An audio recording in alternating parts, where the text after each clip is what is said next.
Hello, this morning I was thinking about how I would explain to everyone what's going to happen here at St. Albert's over the next few months in the garden. I'm here at the garden gate and I thought, well, maybe I'll make a little video. The first thing was there will be an area marked off here, fenced off for storage of materials and parking vehicles. There'll be a skip probably here. And that's because all these works are going to happen in the garden. Another point about this video is that you won't see the garden like this again, ever, because it's going to be changed. Not radically, but we're going to improve it. The first thing is I'm standing here at the gate. The area around here won't change too much, but can you imagine that little wall being a rubble wall as on the other side, without the capping stone, but actually running up around the edge of the grass the whole way along up to the other end, so that you don't have that slope, which can be quite hazardous, and you have a wider path so that people can actually stand and talk and others can pass by them without having to climb up on the grass. Now, what's going to happen is we're going to install a statue of St. Dominic just here, just in front of me where I'm standing here, and he'll be looking at you. He'll have one hand out, and in his other hand he'll have the book of the Gospel of Matthew. And he'll be about 6 foot tall. He won't actually look at you. He'll look a little bit over your shoulder, because St. Dominic was a visionary in many ways and believed in people, but was always looking to the things of God and talking of the things of God.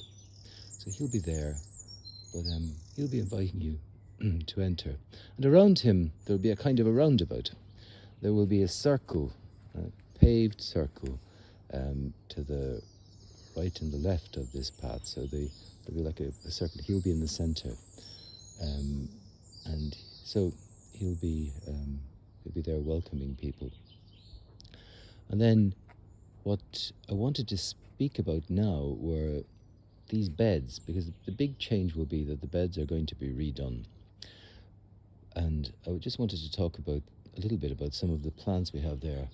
One of the things that you can't really see up there, but you see it from outside, is Virginia creeper, and I want to keep that somehow. I don't think the building work will disturb it, but because I took it from my aunt's house in Kildare, slip, and it's grown and it's there.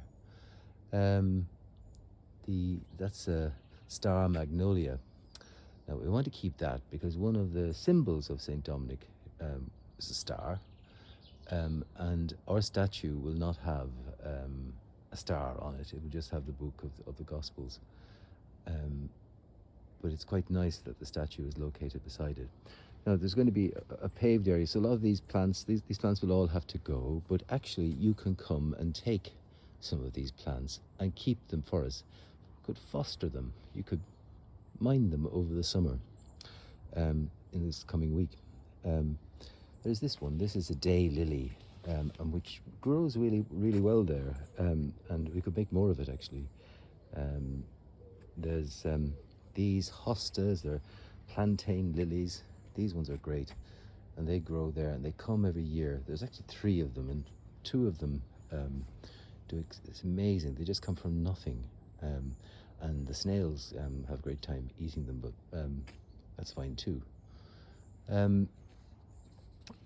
The Cape daisy, or Osteospermum, Cape Marguerite sometimes called, that's lovely. That grows really well here, and it's closed up now in the morning because it's quite early, but later on in the day those flowers will all open. So that grows very easily, and you could take some of that and plant it in your own garden. It grows simply, but we need to keep that. That was given to me by someone as a gift. There's peonies. Well, they're lovely too, but they may have to go but they're easy to get. And then the next thing is there's some Astilbe rubra. Where is that? It's up here, I think. Oh no, there it is. That's the Astilbe rubra. that's quite a nice thing. Chinese astilbe. And there's monk's wood there in front of me. That's poisonous, but it's got these yellow spikes. From it gets quite large. That's the second one we've had here.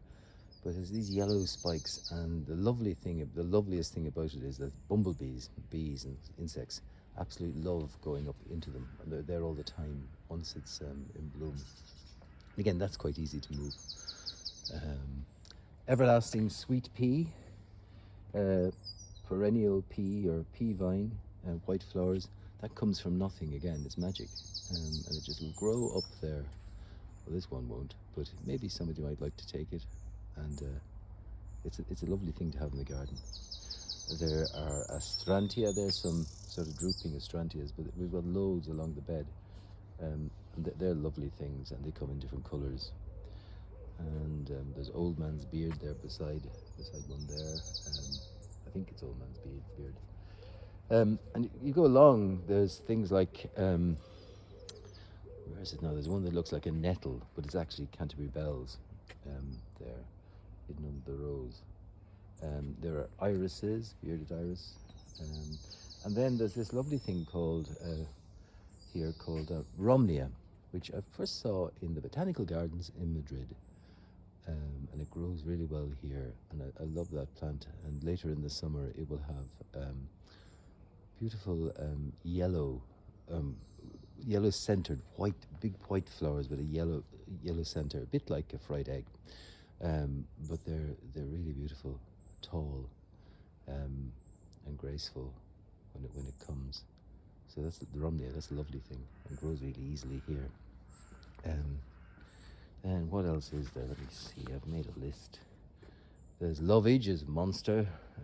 That grows there. That'll grow easily too. And there's one of the last one I want to mention that I really would be great if somebody kept in mind. It was this rosemary, anthos. It's a beautiful kind of rosemary plant. And when we get the beds redone, we'll have more herbs. You can see various kinds of mint and things there.